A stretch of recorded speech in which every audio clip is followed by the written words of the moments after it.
Realita pahit yang harus saya sampaikan di sini adalah rata-rata petani itu orang yang miskin. Jujur, saya tidak ingin menjadi seorang petani. Apakah bisa menjadi kaya dari sektor pertanian?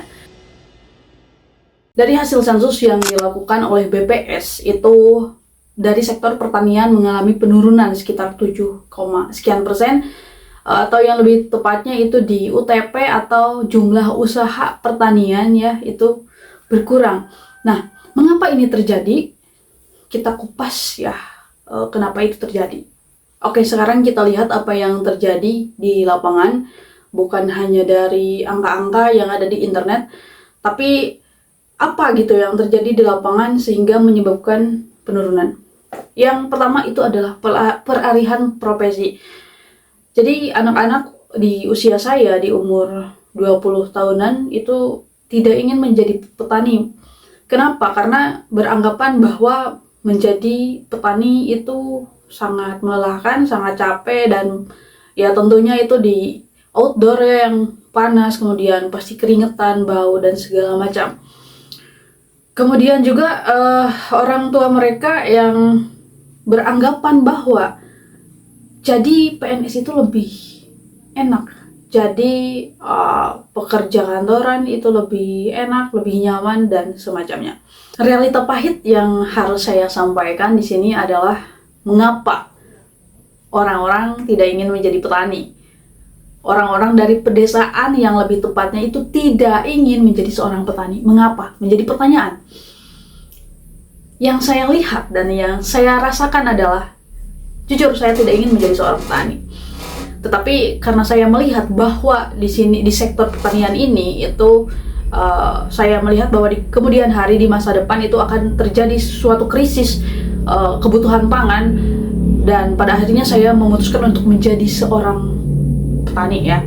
Dan ya tentunya sekarang saya kuliah di jurusan agribisnis. Nah, balik lagi ke topik yang tadi, mengapa anak pedesaan tidak ingin menjadi seorang petani? Jawabannya adalah realita pahit yang harus saya sampaikan di sini. Sorry to say bahwa petani-petani yang ada di Indonesia itu adalah orang miskin. Ya, orang miskin. Mengapa saya menyebutkan miskin? Ya, karena saya merasakan itu. Dan di sini adalah sebuah masalah yang harus kita sama-sama, yaitu bagaimana caranya supaya petani-petani di Indonesia itu sejahtera. Di sini saya tidak mengatakan bahwa semua petani itu miskin, tapi rata-rata petani itu orang yang miskin. Mengapa petani di Indonesia itu miskin? Karena kurangnya literasi finansial ya teman-teman. Karena yang saya lihat adalah ketika petani itu panen dalam keadaan besar, bahkan bisa dalam setahun itu mereka menghasilkan ratusan juta sebetulnya.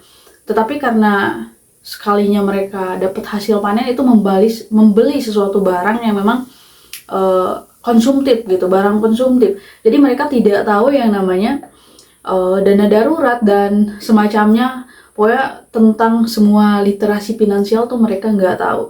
Yang akhirnya mereka tidak saving untuk kebutuhan mereka di kemudian hari. Dan bisa menggolangkan uang tersebut menjadi misalkan punya return, itu tidak tahu mereka. Nah, itu yang menjadi inti masalah pertanian yang ada di Indonesia.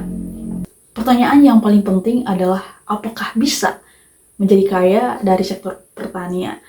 Jawabannya adalah tentunya bisa, kalau kita bisa mengatur keuangan.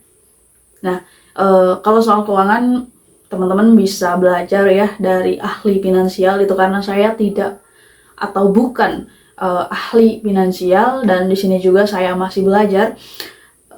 Tetapi di sini yang harus ditanamkan di mindset kita bahwa ketika kita bertani itu kita harus tahu literasi finansial, kita harus tahu bagaimana memanage uang dan mengembangkan usaha kita.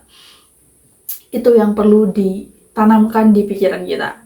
Untuk lo petani-petani muda yang ada di Indonesia, ayo kita jadi petani yang cerdas, petani yang rajin, dan petani yang mengerti finansial, supaya Indonesia 2045 itu menjadi generasi emas. Karena ketika suatu negara itu mempunyai banyak sumber daya, artinya adalah negara tersebut negara yang kaya raya.